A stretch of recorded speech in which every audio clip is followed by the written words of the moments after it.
Redesigning slash rewriting Kung Fu Panda 4 for the 2-year anniversary, part 3 out of 3, Po!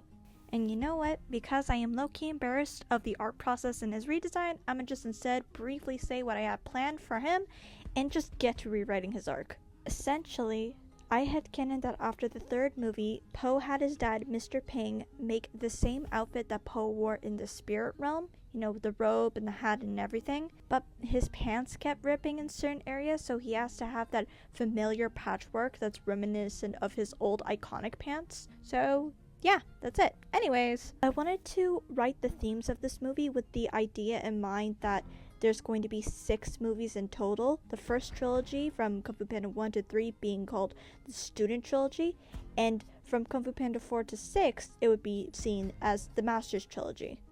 And because the themes of the Student Trilogy is so clear-cut and fitting for Po's warrior journey, learning the body, mind, and spirit respectively throughout the 3 films, I wanted to give the Master's Trilogy the same kind of care put into the themes.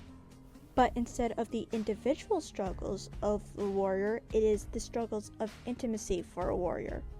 Hypothetically, in my head, the Master's Trilogy's themes would be connection, love, and acceptance, with acceptance in the 6th movie fully wrapping up the story.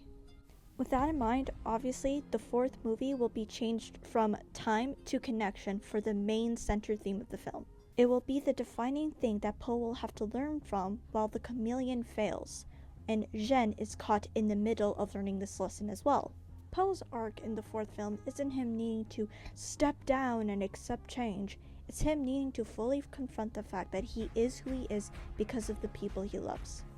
The reason he needs to learn this is because, in my rendition of Kung Fu Panda 4, he has this looming weight of sadness that is only increased when the Furious 5 are absent. And don't worry, in my rendition of Kung Fu Panda 4, they do serve an important role in the movie. Listen, I have no budget or limitations for this film other than my own imagination, so I can essentially do whatever I want. Ha! With Po facing this new weight as a teacher with his priorities changed, his former master stepping down and taking in his retirement, the Furious 5 gone on their separate ways in his mind, hell, even his dad's being consistently busy running the shop together.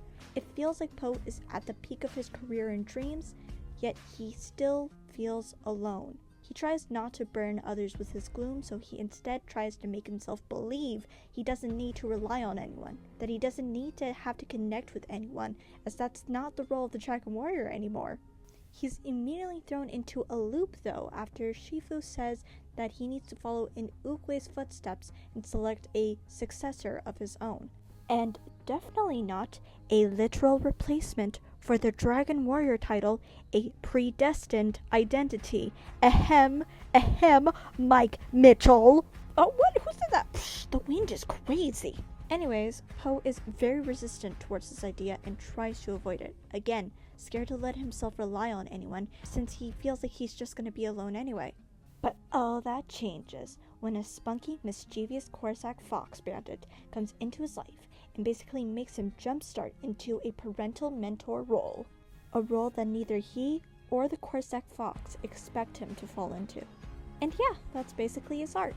I can't really compare him to any fictional character because, I mean, he's already an established fictional character, rather than basically an OC wearing established fictional character skins. His character is so peak already and doesn't need comparing to. Literally all I did to quote-unquote change his behavior is just make him a little more heavy with sadness. Don't worry though, his loved ones come back to save him and he's a happy boy in the end.